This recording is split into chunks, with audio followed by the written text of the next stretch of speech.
kita jangan terlalu banyak mikir. Jadi betul-betul fokus masukkan kesadaran dohiriyah ke kesadaran batiniah.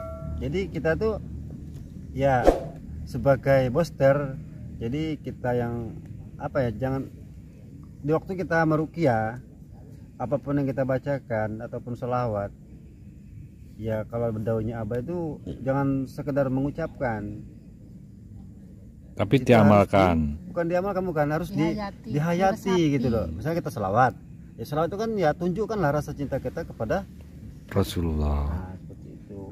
Jadi apapun yang kita baca, jadi ndak ya kita baca pikiran kita kemana-mana, jadi ndak sinkron, ndak nyambung. Jadi kita tidak bisa merasakan sakitnya ini, apakah kena apa, apakah ini. Nah itu. Dan ini pengalaman saya sedikit tentang ruqyah. Karena saya itu sebenarnya susah untuk kefokusan untuk ruqyah itu, karena kakean pikiran Bu. Mikir kalau ruqyah nanti yang ngurus manggil pasien, yang ngurus air wudhu, ini situ makanya saya jarang ikut ruqyah. Tapi ya membantu ngasih tahu teman-teman seperti ini. Itu pesan dari apa? Bukan saya sok tahu, bukan dari seperti itu. Perjalanannya seperti itu Mbak, Ibu. Perjalanannya seperti itu.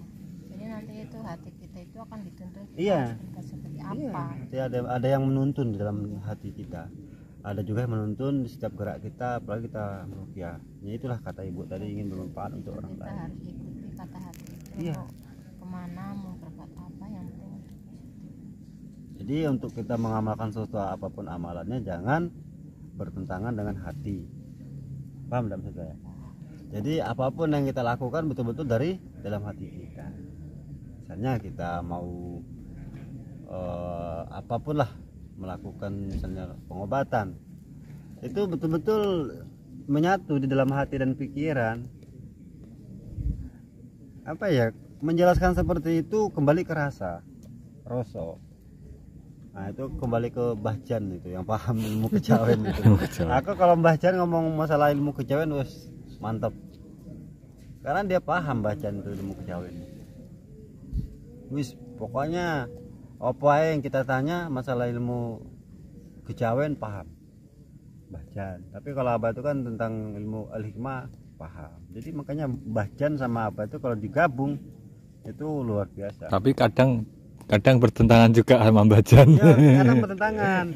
Maksudnya memang tujuan satu arah, tujuannya baik semua. Tapi sekarang caranya itu yang sering caranya itu. Jadi ada tingkat-tingkatannya masing-masing gitu. Pertama kali saya kenal sama Mbah Jan itu ikut di hutan debat sama Abah. Itu ada kan videonya? Iya. Debat sama Abah nggak tahu itu 2 jam gitu. Masalah Nursat Sejati. Nah, Nursat Sejati itu dikupas, dibedah itu nggak cukup 30 menit. Baca nanyakan sama Abah, Din, jenengan bikin nama pondok Nursat Sejati. Nah aku tanya sama jenengan, Nursat Sejati itu apa?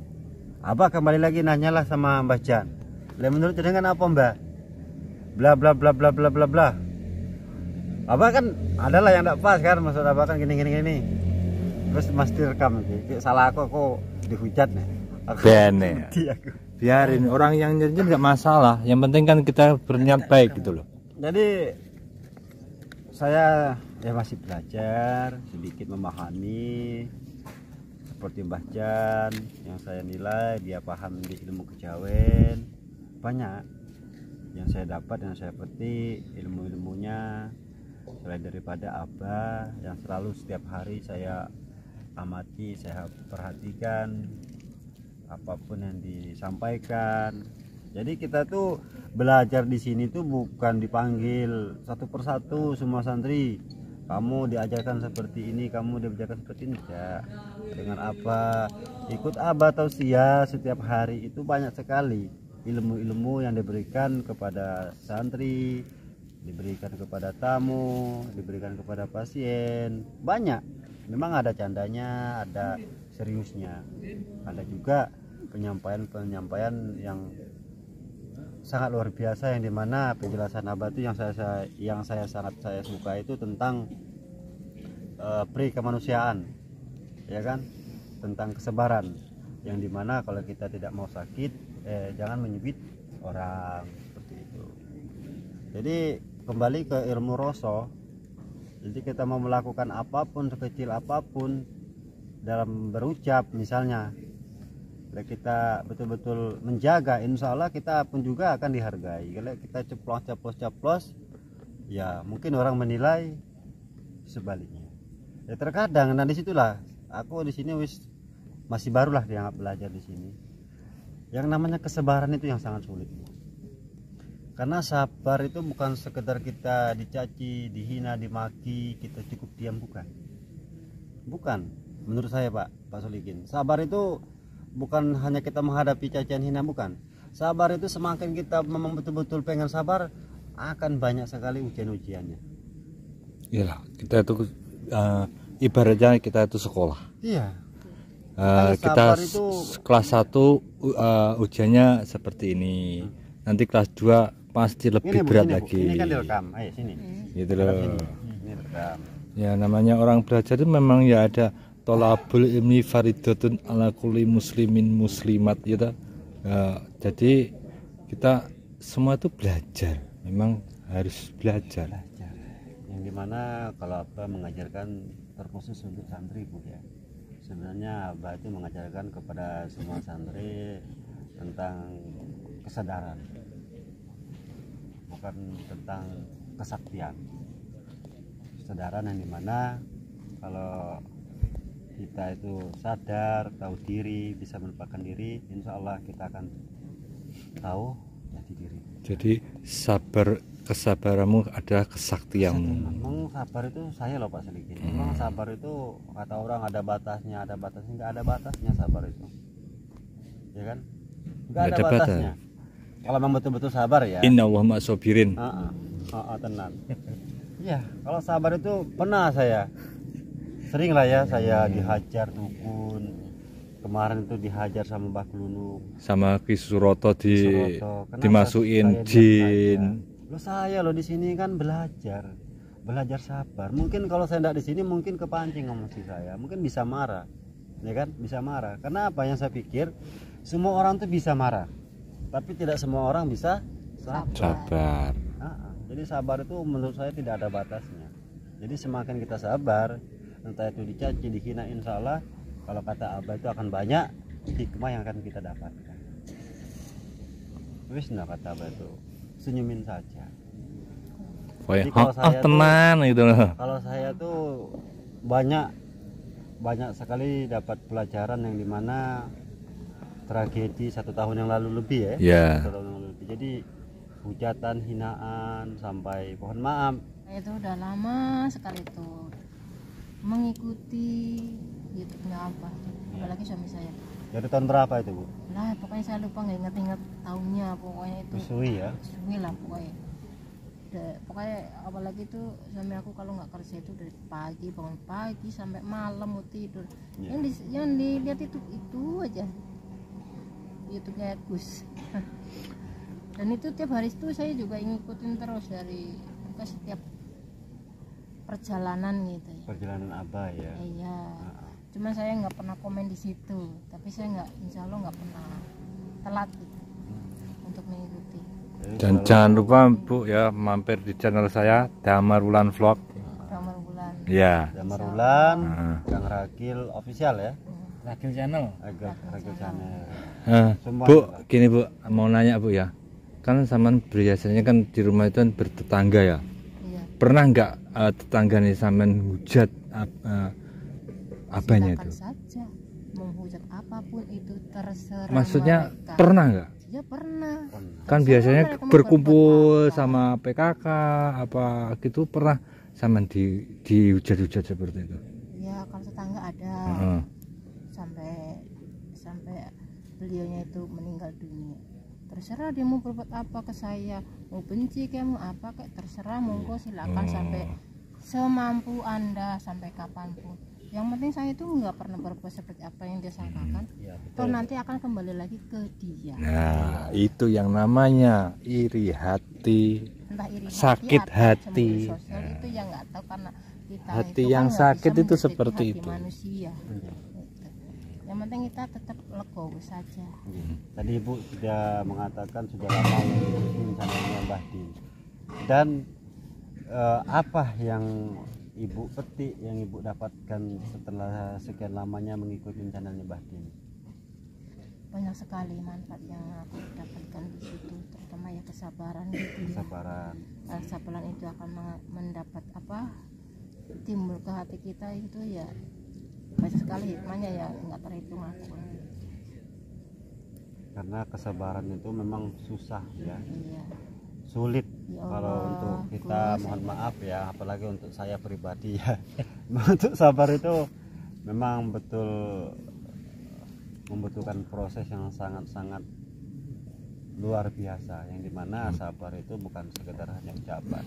Dan sabar itu sekali lagi saya sampaikan, bukan sekedar kita menahan marah atau dicaci, dihina, bukan. Sabar itu apa ya, menurut saya Bu ya, sabar itu pun juga dalam kategori kita menyampaikan sesuatu itu harus kita jaga juga dengan cara yang sabar, lisan yang baik dapat diterima di orang lain, di masyarakat yang baik.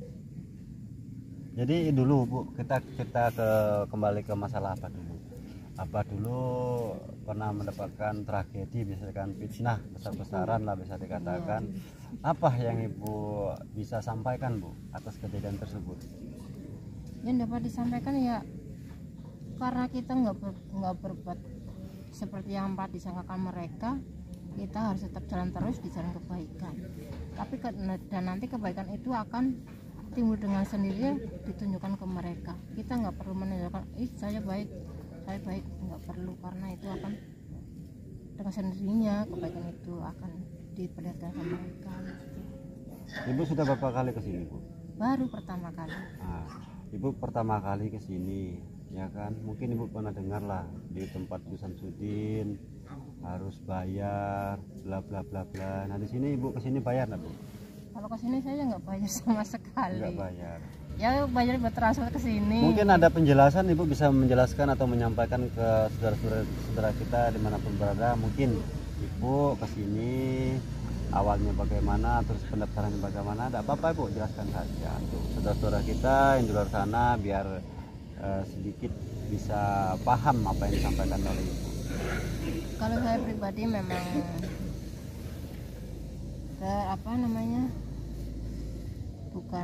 bukan dibilang ngefan lagi ya, tapi saya ingin mendapatkan yang ingin merasakan karomahnya juga dari Gus. Berkah Gitu ya, karena saya lihat itu terlalu sabar Gusnya itu. Iya. Saya ingin juga seperti beliau yang sabarnya itu luar biasa. Betul. Jadi saya datang ke sini itu memang benar-benar ingin silaturahmi, bukan untuk berobat gitu. Ingin bertemu langsung sama Gusnya gitu ya. Alhamdulillah saya walaupun tadi sebentar saya udah sempat berbicara sama beliaunya, dan saya dikasih itu untuk amalan. Relatif sama itu baru saya itu diamalkan di belakang sampai 2 jam seperempat itu di tempat. Apa perasaannya Bu setelah ketemu sama Abah Gus Samsudin, dari mungkin sekian lamanya bertahun-tahun hanya melihat di YouTube dan alhamdulillah sekarang bisa melihat secara langsung? Berangkat dari rumah saya itu jam 4 pagi ya. Aslinya mana Bu? Cilacap. Oh, Nah, Cilacap. dari jam 4 pagi sampai dari Cilacap ke Jogja itu hujan terus sekali. Sampai ada petir-petir juga. Tapi halangan itu tetap kita terjang itu sampai sini. Udah sampailah ke sini tuh. Ya Allah, Gusti Allah Pangeran. Saya benar-benar takjub, benar-benar senang banget ya bisa langsung ke sini. Nggak cuma Ya, itulah namanya Bikol bin Sain ya. Bu kesini sama siapa saja Bu? sama suami sama anakku yang kelas 4. Berapa orang Ibu? Ya, Rencana berapa hari di pondok Bu? karena saya pengennya sih itu pengennya lama gitu, merasakan lebih lama gitu ya. Sekali datang ke sini Bu ya. Tapi ya karena kendala itu saya punya tanggung jawab di rumah, anak saya sekolah. Tidak apa-apa. Besok Senin juga ada tes, jadi besok pagi saya harus undur diri, mohon pamit. Dan saya pesan pamit sama Gus. Ya alhamdulillah kami mengucapkan terima kasih atas kedatangan Silaturahminya. Ibu, ingin sudah bersilaturahmi ke pondok, sudah meluangkan waktunya datang ke sini. Ya mohon maaf apabila mungkin Dari pelayanan. tutur bahasa santri kurang sopan, kurang berkenan dari Ibu, ya kita mohon maaf yang sebesar-besarnya. Alhamdulillah, walaupun saya tuh di sini tuh walaupun cuma 2 malam, tapi saya mendapatkan banyak sekali karomah di sini. Nah, bisa dijelaskan apa yang Ibu bisa dapat? Saya disambut baik dari semua kalangan, seperti halnya yang nggak kelihatan pun sangat menyambut baik dengan saya. Ibu, maksudnya apa Bu yang nggak kelihatan itu Yang apa? kelihatan itu Yang menjaga lingkungan sini gitu. Bu bisa merasakan itu bagaimana Bu? Saya sangat bisa merasakan. Secara energi, aura ataupun batin. Secara batin, secara energi, secara aura ya. Ada di semua beberapa titik itu ada yang bisa-bisa saja, ada yang lebih itu kuat negatif energinya gitu, tapi semua mereka beliaunya menyambut sangat baik dengan saya. Jadi sangat guys, welcome gitu. Ibu ini ya sedikit dia menyampaikan tadi di tempat ini dia merasakan sesuatu yang berbeda Bu, ya bisa dikatakan yang dimana kedatangannya Ibu bukan sekedar dari santri saja yang menyambut, Iya. tapi di tempat ini pun juga yang melindungi tempat ini gitu. bisa menyambut Ibu ya. Kalau tempat ini memang ini tak kasih tahu Bu ya, memang tempat ini sudah beberapa orang yang menyampaikan ke saya, dan juga pernah ada dikatakanlah guru-guru spiritual yang datang ke sini dari mana? Kalau tidak salah dari Madura. Dia datang ke sini, ya sama halnya yang disampaikan seperti Ibu tadi. Memang saya bilang, ya karena mungkin tempat ini sering dibuat ibadah, mungkin sering dilakukan berselawat ya. Karena kata apa? Kita melakukan sesuatu hal yang baik, insya Allah akan mendatangi sesuatu hal yang baik. Jadi kita jangan takut Bu. Misalnya di dalam diri kita ini ada sesuatu hal yang tidak baik, seperti contoh orang kesurupan, orangnya sakitnya kok aneh-aneh, panasnya kok pindah-pindah. Makanya kalau Abah menyarankan, monggo perbaiki sholatnya, monggo amalkan sholawatnya. Kenapa? Dengan kita mengistiqomahkan sholat dan mengamalkan sholawat, insya Allah ya kan, insya Allah perlahan-lahan sesuatu hal yang tidak baik yang ada dalam diri kita dengan sendirinya akan hilang. Karena kenapa?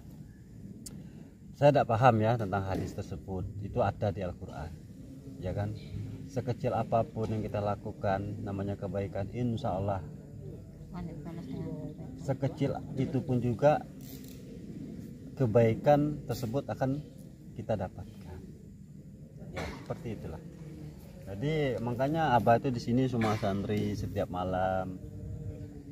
Abah mungkin tidak marah ya kalau masalah ndak puasa, ndak lain lah, pokoknya yang penting Abah tuh jangan tinggalkan sholat, ndak ikut mengaji, selawat.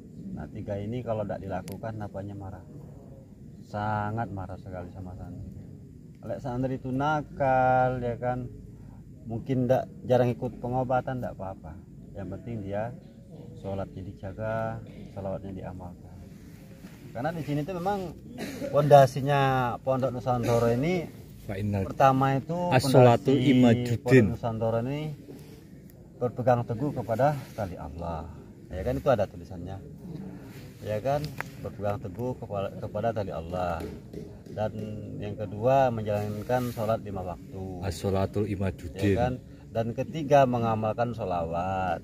Dan keempat berbakti kepada orang tua, berbakti kepada sesama, berbakti kepada orang tua, baik kepada sesama. Dia lupa sedikit lah, kau bingung nih.